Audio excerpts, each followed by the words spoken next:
The air around Anita felt heavy as she stood at the graveside, watching her father's coffin being lowered into the earth. The people surrounding her whispered softly, offering condolences, but Anita barely heard them. She felt numb. First, she had lost her mother, and now her father. At 15, Anita was alone in the world. The house that had once been filled with love and laughter now felt empty and cold. The walls seemed to close in on her, reminding her of all she had lost. The village offered no comfort, only painful memories. There were no family members left to lean on, and Anita knew she couldn't stay there forever. She decided to leave, to go to the city, where she believed opportunities would be waiting for her. With a small bag of belongings and the last bit of money her father had saved, Anita boarded the bus that would take her to a new life. The city was overwhelming. The noise, the crowds, the towering buildings. It all felt like a different world. For the first few days, Anita wandered the streets, searching for work. She knocked on doors, asking if anyone needed help, but the city wasn't kind to someone as young and inexperienced as she was. As the days passed, her money began to run out. The hope she had brought with her started to fade, and fear took its place. She spent nights on park benches, shivering in the cold. Hunger gnawed at her stomach, and exhaustion weighed on her body. She knew she was running out of options. One evening, while sitting on the sidewalk, a woman approached her. She was older, with heavy makeup and a confident air about her. The woman looked down at Anita, her eyes scanning the young girl's weary face. "You look lost," the woman said. "What's your name?" Anita hesitated, but eventually answered. The woman introduced herself as Rose and asked why Anita was sitting alone on the street. With no one else to talk to, Anita poured her heart out. She told Rose everything, about losing her parents, about leaving the village, about how she had hoped for a better life in the city. Rose listened patiently, her expression softening as Anita spoke. "There's a way to survive in this city," Rose said after a pause. "It's not easy, but you'll make money, and you won't be hungry anymore." Anita knew what Rose was offering, but the hunger in her stomach and the desperation in her heart made it hard to refuse. Rose led her to a part of the city where the nights were long and filled with secrets. Anita stood with the other women, waiting. It was a life she had never imagined for herself, but she told herself it was only temporary. She just needed to survive. Anita's new life was one she had to learn quickly. The men came and went, each one leaving a little more of her soul behind. The shame weighed heavily on her, but she told herself that she had no other choice. Each night was the same. She felt herself growing colder inside, disconnecting from the girl she used to be. Despite everything, she managed to make a friend. Her name was Grace, a lively girl with a sharp wit and a bright smile. Grace had been in the city longer and knew how to navigate its dark corners. The two of them became inseparable. Anita told Grace everything, her fears, her hopes, and the secrets of her past. But what Anita didn't know was that Grace wasn't as loyal as she seemed. Hidden beneath Grace's smiles was jealousy, a quiet envy that grew as Anita became more confident, more successful in their line of work. Anita didn't notice the little digs Grace made, the way she sometimes laughed a little too hard when things went wrong. To Anita, Grace was the only person she could trust in the city. They spent their nights together, and when the mornings came, they shared their stories over cheap meals. It was during one of those nights that Anita met Daniel. Daniel appeared different from the other men who approached Anita. He wasn't loud, and he didn't look at her the way the others did. There was a kindness in his eyes that made her heart skip a beat. He wasn't a customer, he was just a man walking by, curious about the girl sitting alone in the bar. They began talking, and soon Daniel asked Anita out for coffee. At first, Anita was hesitant. Her life was complicated, messy.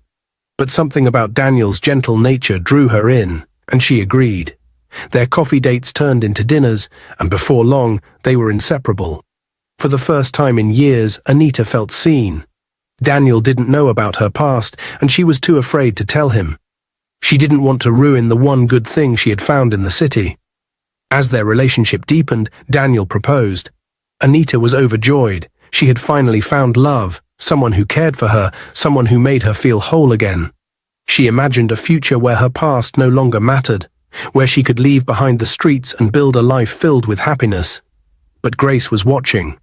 The jealousy she had hidden for so long began to bubble to the surface. Grace had always been envious of Anita, her beauty, her strength, her ability to find love, and now seeing Anita so happy made Grace's envy unbearable. Grace knew everything about Anita's past. She had heard all the stories, all the secrets. Grace paced back and forth in her tiny apartment, her mind racing. She couldn't believe how things had turned out. Anita, the girl she had once pitied, was now living the life she had always dreamed of. Grace had watched as Daniel, the man Anita had fallen in love with, treated her with such care and tenderness. It gnawed at her, filling her with envy. One evening, as Grace sat with Daniel at a cafe, the jealousy she had been holding on to slipped out. They had been talking casually, but the bitterness in her voice was hard to hide. She leaned closer to Daniel, her eyes narrowing slightly as she spoke. "You know Anita wasn't always like this," Grace began.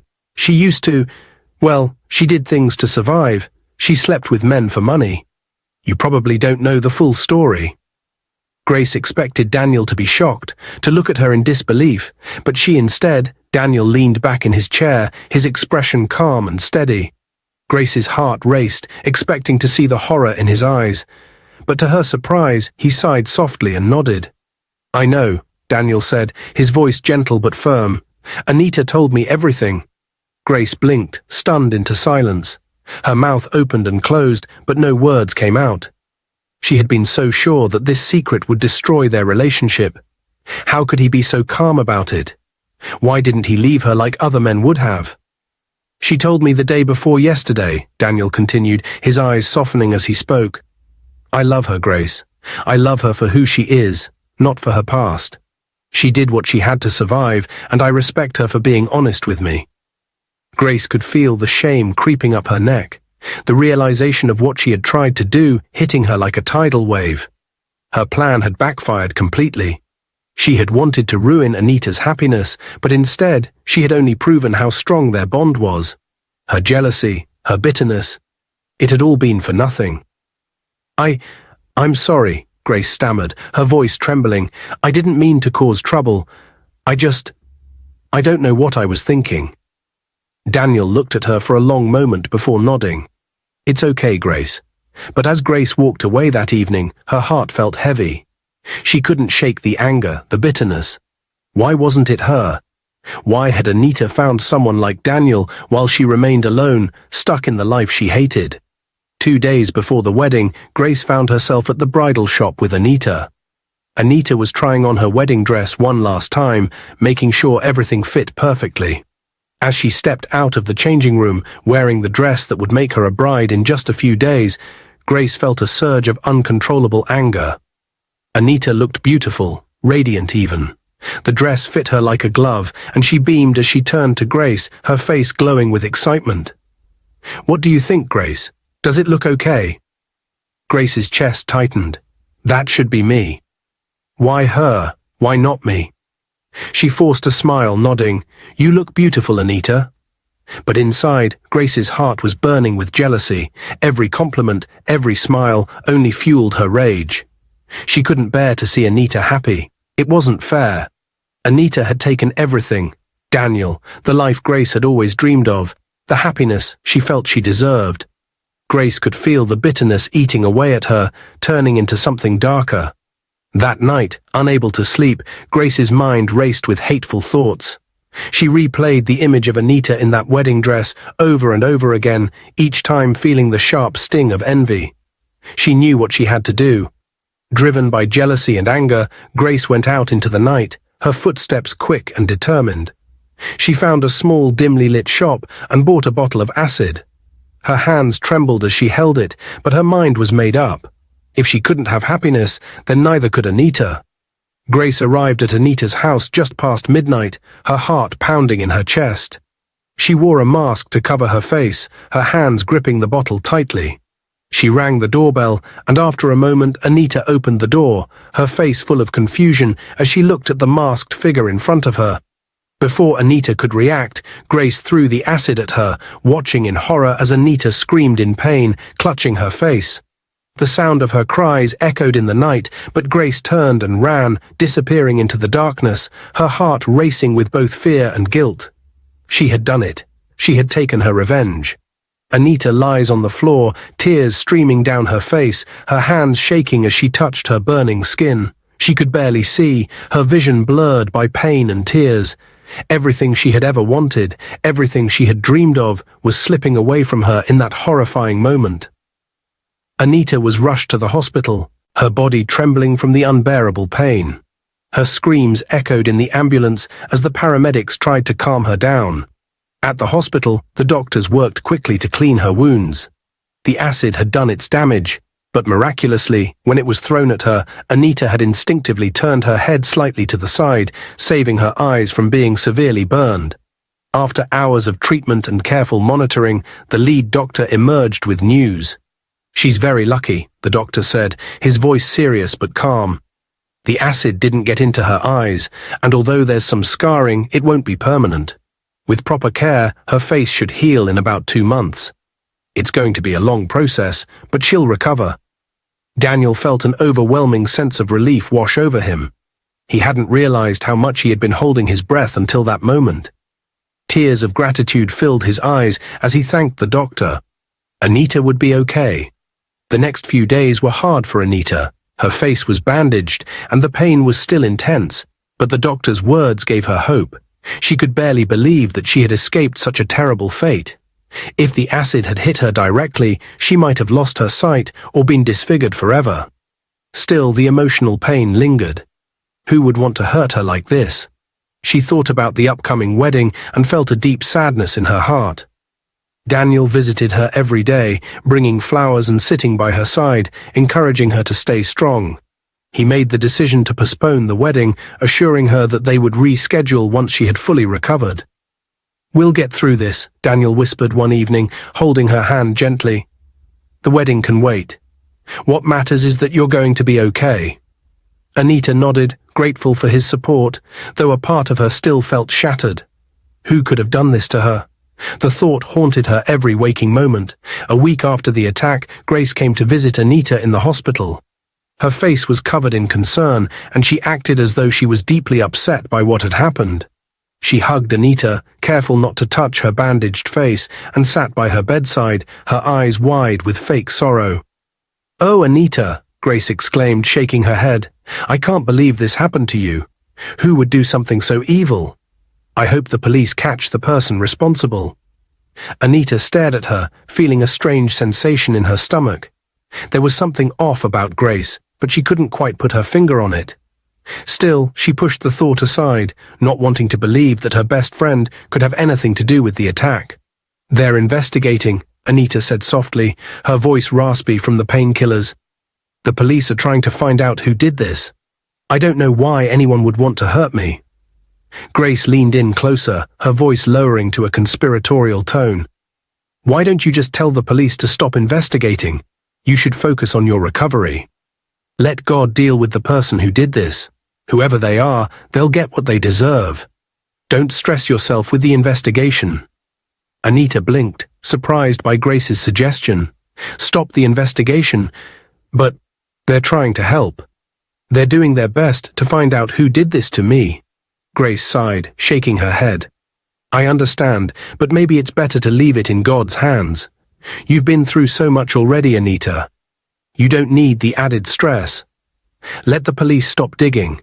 Whoever did this will be punished by a higher power. You just need to heal and move on." Anita thought about it for a moment, unsure of what to say. Grace's words made sense in a way, but something didn't sit right with her. Why was Grace so eager to stop the investigation? Shouldn't she be encouraging her to find justice? Anita glanced at Grace, who was still cursing the unknown perpetrator, saying things like, "May God punish that wicked person, and they will never know peace." But the way Grace's eyes darted around the room, the forced look of anger on her face, made Anita feel uneasy. Something was wrong, but she couldn't quite grasp what it was. "Maybe," Anita mumbled, still uncertain. "I'll think about it." Grace nodded quickly, smiling brightly as if she had convinced Anita. "Good. You need to focus on your health and the wedding. Everything will be okay." As Grace left the hospital, Anita lay in bed staring at the ceiling. The pain was still there, but her mind couldn't stop replaying the strange interaction with Grace. Why did she feel like Grace wasn't being entirely honest? The doubt gnawed at her, growing stronger with every passing minute. At the police station, Daniel sat across from the officers, anxiety knotting in his stomach. He couldn't shake the image of Anita's burned face from his mind. He needed to know who had done this to her. "Mr. Daniel," one of the officers said, looking serious, "we've been reviewing the case. Unfortunately, we have some bad news." Daniel leaned forward, his heart racing. "What do you mean?" "There are no CCTV cameras on the street where Anita lives," the officer explained, "and the camera in her house had been disconnected the day before the attack. We can't see who did this." Daniel felt like the ground had dropped from under him. No, that can't be. How can we find out who did it?" "We're doing our best," the officer said, trying to sound reassuring. "We'll speak to neighbors and see if anyone saw anything unusual. But without any video evidence, it will be difficult." Daniel ran a hand through his hair, frustration boiling inside him. There must be something more you can do. This was a terrible crime. "We understand," the officer said, "but we have to follow the leads we have. If you hear anything, or if anyone reaches out to you with information, please let us know." Feeling helpless, Daniel left the police station and headed back to the hospital. As he walked, he thought about Anita and how she had been through so much already. When he reached her room, he found her awake, her face bandaged, but her spirit unbroken. "Daniel," she called weakly, trying to sit up. He rushed to her side, taking her hand gently. "How are you feeling today?" "I'm okay, I guess," she said with a small smile. "They said I'll heal, but it hurts a lot." "I'm so sorry this happened to you," he said, his voice filled with concern. "I went to the police today. They have no leads." Anita looked down, sadness filling her eyes. What if they never find out who did this? "Don't worry," Daniel said firmly. "I won't stop searching. I will do everything I can to find the person who hurt you." Anita squeezed his hand, grateful for his support. "Thank you, Daniel. You've been so good to me. I don't know what I'd do without you." "Just focus on getting better," he urged. "We'll get through this together." As he sat by her bedside, he promised himself that he would find the person who had caused Anita so much pain, no matter what it took. He couldn't let her suffer in silence. Daniel sat on his bed, staring at the wall, his mind racing with thoughts about Anita and the horrific incident. Just then, there was a knock on his door. It was Grace. "Hey, Daniel," she said, stepping into the room with a sympathetic expression. "I heard about Anita. I just wanted to come and check on you." "Thanks, Grace," he replied, not really in the mood for company. "I heard they might fly Anita abroad for surgery. That sounds expensive. Are you sure you want to spend so much money on her? What if her face never gets better?" Daniel felt anger rising inside him. "What kind of friend are you? Anita is suffering, and you're worried about money." "I just don't want you to waste your money on someone with a dirty past," Grace said. "You could be with someone better, someone like me." "Leave my house. I don't want to hear this from you. You are a wicked friend. I've started to suspect you. Be careful," he warned. "Get lost, Daniel. You're ugly, and I don't even like you." He slammed the door behind her, feeling a mix of relief and frustration. He couldn't believe how selfish she was being. He turned back to his thoughts of Anita, knowing he needed to be there for her. The next day, he visited Anita at the hospital. When he entered her room, she looked a little better, but was still in pain. A smile lit up her face when she saw him. "Daniel, I'm glad you came." "Of course, I'm here for you," he said, sitting beside her bed. "But I need to tell you something important." "What is it?" "Be careful of Grace. I'm starting to suspect her." Anita looked puzzled. "What happened? Did something happen with her?" "It's nothing I can prove yet, but something feels off. Just be cautious, okay? Don't let your guard down around her." "I will," Anita promised, though doubt lingered in her eyes. "Thank you for looking out for me. It means a lot." They spent the rest of the day talking, and Daniel felt a sense of hope. Even amid the pain, he could see Anita's spirit shining through. But the worry about Grace gnawed at him. What was she capable of? And how far would she go to destroy the happiness they were building together? As he left the hospital, Daniel felt determined to keep Anita safe. He would do whatever it took to protect her from anyone who might want to hurt her, especially Grace. Anita was flown abroad for her surgery, and it went wonderfully. When she returned home, her face looked completely normal again. The scars from the acid were gone, and she was as beautiful as ever. Happiness filled her heart, and she felt she could finally put the past behind her. One afternoon, while Daniel was at work, Grace decided to visit Anita. Upon entering the house, she was shocked by how stunning Anita looked. Jealousy stirred inside her, twisting her stomach. "Wow, Anita, you look amazing." Grace forced a smile. "Thank you, Grace. I feel great," Anita replied, her eyes shining with joy. Grace masked her envy and asked, "I heard you and Daniel are getting married soon. Are you really sure about that?" "Yes, we are. Daniel has been so supportive. I love him," Anita answered confidently. Grace's smile faded slightly. "I hope you know what you're getting into. When you were gone, Daniel tried to sleep with me." Anita felt her heart drop. "What? Why would you say that?" "I'm just trying to look out for you," Grace said, her eyes wide. "I didn't let him, but you need to know what kind of man he really is." Anita felt a surge of anger. "I don't believe you. Daniel loves me. Why would he want to hurt me like that?" Grace shrugged, pretending to be sincere. "You should think about it.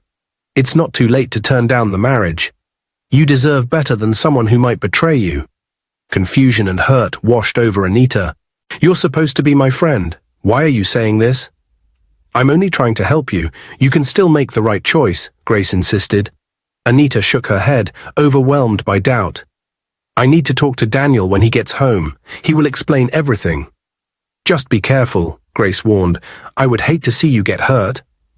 After Grace left, Anita sat down, her mind racing. She wanted to believe in Daniel and their love, but Grace's words lingered like a dark cloud.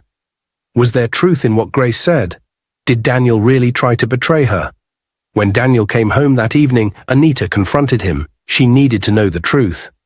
After he settled in, she spoke up. "Daniel, I need to talk to you about something important," she said, her heart pounding.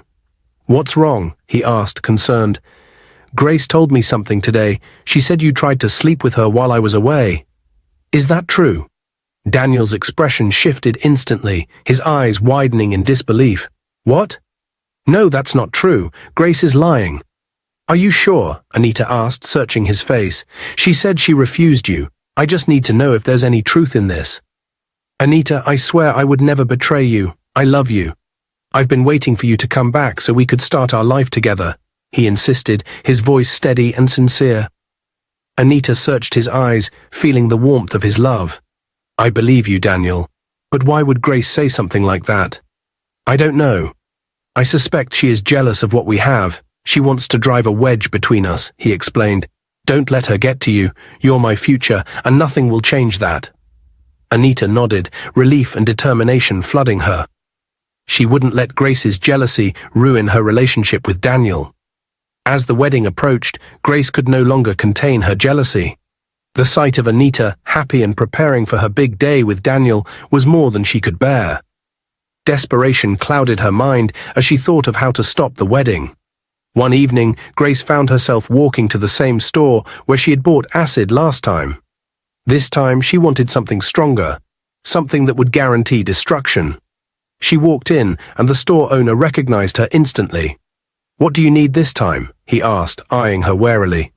"I need something stronger than the last time," Grace replied casually, trying to mask her true intentions. The man raised an eyebrow, sensing something wasn't right. "What do you need it for?" Grace quickly lied, claiming she needed it for a household problem. But the man wasn't convinced. He told her to come back the next day. As soon as she left, the store owner picked up the phone and called the police, reporting the suspicious behavior. He had heard about Anita's previous attack, and something told him Grace was up to no good again. Back at home, Grace waited anxiously for the next day, eager to pick up the stronger acid she believed would finally ruin Anita's life. But that night, her plans were shattered. The police arrived at her house unexpectedly, bursting in and arresting her. Shocked and terrified, Grace pretended she didn't know why they were there. She refused to speak at first, determined to keep her secret hidden. However, after hours of questioning, the police grew frustrated. They decided to use force, and after they beat some sense into her, Grace broke down. Tears streamed down her face as she confessed everything. She told them how she had planned to pour acid on Anita's face again, but this time she wanted something stronger because the last attempt hadn't caused enough damage. She admitted that her goal was to destroy Anita's beauty, to make her suffer and feel the pain of losing everything she loved. The police were stunned. They couldn't believe the level of hate and jealousy Grace harbored for her so-called best friend. They immediately informed Anita and Daniel about the plot. When Anita heard about Grace's plan, she was completely taken aback. "Grace? My best friend? I never imagined she would go this far," Anita said, her voice trembling with disbelief. Daniel shook his head. "I warned you, Anita. I told you to be careful, but you didn't listen. Now look at what she was planning to do."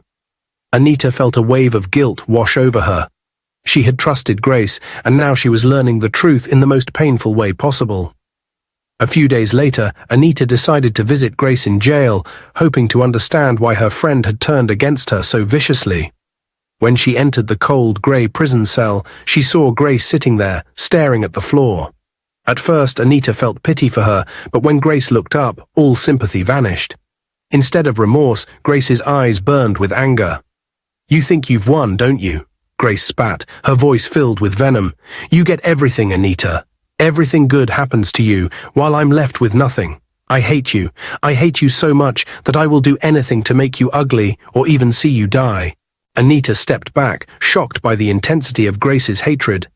"Grace, I never did anything to hurt you. We were friends." "Why do you hate me this much?" Grace scoffed. "Because you've always had it easy. You've always been the beautiful one, the one who gets all the love and attention. And now you're marrying Daniel. It's not fair. I was supposed to have what you have." Anita shook her head, saddened by how twisted Grace's jealousy had become. "God forbid, Grace. I won't let you continue down this path.